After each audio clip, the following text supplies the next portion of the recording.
क्या मैं आपका नाम और इन बच्चों के बारे में कुछ जान सकता हूँ? श्योर, मेरा नाम नेहल शुक्ल है। ये बच्चे मेंटली चैलेंज है और हमारी संस्था का नाम हेमतुल एजुकेशन है। इन लोगों की देखभाल आप कैसे करते हो? जी हाँ, हम इन लोगों की देखभाल भी करते हैं और ट्रेनिंग भी देते हैं। तो मैं क्या इसको ट्रेनिंग सेंटर समझूं? या ये ट्रेनिंग सेंटर है। यहाँ सुबह से लेकर रात तक बच्चों को डेली एक्टिविटी किया कराई जाती है और उनमें एक्सपर्ट किया जाता है। आपको ये सेवा कार्य करने की सोच कैसे आई, क्यों आई? ग्रेजुएशन करने के बाद डिसेबल लोगों के लिए अष्टावक्र योजना में कार्य किया। उसी के बाद ही मुझे MR BEd करने का चांस मिला और मैंने वस्त्रापुर अहमदाबाद में BEd किया। आपने ये मेंटली डिसेबल बच्चों के लिए ये स्पेशल बीएड वही फील्ड क्यों चुना? स्पेशल BEd में ब्लाइंड, हैंडीकैप, डेफ एंड डम, मेंटली चैलेंज की चॉइसेस थी, पर मैंने मेंटली चैलेंज पर BEd करना पसंद किया क्योंकि मैंने आफ्टर 12th के बाद मुझे अपना एजुकेशन खुद अरेंज करना था। मैंने माधव जोशी डाउन सिंड्रोम बच्चे का पर्सनल ट्यूशन लेती थी। उसी दरमियान मुझे ये पता चले कि ये बच्चे बहुत ही इनोसेंट होते हैं, इसीलिए मैंने ये फील्ड चुना। तो ये फील्ड में आपको एक्सपीरियंस कितने टाइम का होगा? ये बच्चों में एक्सपीरियंस मुझे 2002 से है। सर्व शिक्षा अभियान गुजरात में मैं आरटी टीचर रह चुकी हूँ। 2002 से 2011 तक मैं ये कंटिन्यू थी। अगर ये गवर्नमेंट जॉब थी तो फिर आपने ये ट्रस्ट, ये ट्रेनिंग इंस्टीट्यूट क्यों स्टार्ट किया? गवर्नमेंट जॉब के दरमियान मेरे घर वालों ने मेरा विवाह अंकलेश्वर भरूच में करवा दिया। ससुराल वालों ने गवर्नमेंट जॉब ट्रांसफर करवाने की जिम्मेदारी ली थी, मगर विवाह के बाद उन्होंने जबरदस्ती जॉब छुड़वा दी और 2 साल के बाद ही मेरे हस्बैंड की नेचुरल डेथ हुई।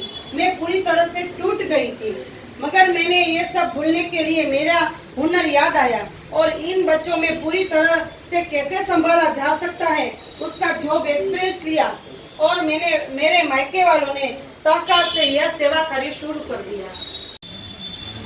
ये संस्था चलाने में आपको किसका सपोर्ट ज़्यादा मिला? सबसे पहला सपोर्ट फैमिली, जिन्होंने मुझे अपना बर्तन, खाने पीने की चीजें सब मेरे भाइयों ने दी।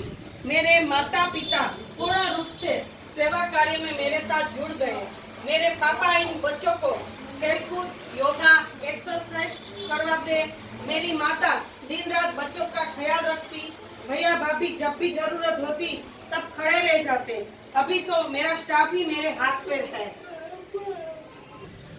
सोसाइटी में से आपको कैसा सपोर्ट मिलता है? वैसे तो जयपुर सिटी ही मेरा नेटिव है। एजुकेशन के फील्ड में जो हुआ थे, मेरे टीचर्स, मेरे फ्रेंड सर्कल, नजदीकी गांव वाले, सबका सपोर्ट मेरे संस्था में है। आप कितने लोगों को ट्रेनिंग देते हो और इसके जो मंथली एक्सपेंस होता है वो तकरीबन कितना होगा? अमाउंट 40 लोग हैं और इनका ट्रेनिंग देने का, खाने पीने का, staff salary, building rent, electricity bill मिला के पर पर्सन 4000 से 6000 तक का आता है। एवरेज 5000 पर पर्सन होता है। तो 40 बच्चों के हिसाब से ये तो बहुत बड़ी अमाउंट हो गई, तो ये खर्चा कैसे निकलता होगा? मेरी फैमिली का समयदान, सोसाइटी वाले बर्थडे, मैरिज एनिवर्सरी, पुण्यतिथि, छोटे बड़े ऑक्शन, फेस्टिवल पर इकोनॉमिक सपोर्ट करते हैं, उनमें से ये खर्चा निकल जाता है। इन फ्यूचर आप इन लोगों के लिए क्या करना चाहते हो? आपका प्लानिंग क्या है? हम इन लोगों का ट्रेनिंग इंस्टीट्यूट बिल्डिंग बना रहे हैं, जिसमें धीरे धीरे कार्य चालू हो गया है। ये बिल्डिंग प्रोजेक्ट में फैसिलिटी सभी तरह की फैसिलिटी इन बच्चों को मिल जाए, वैसा हमारा उद्देश्य है।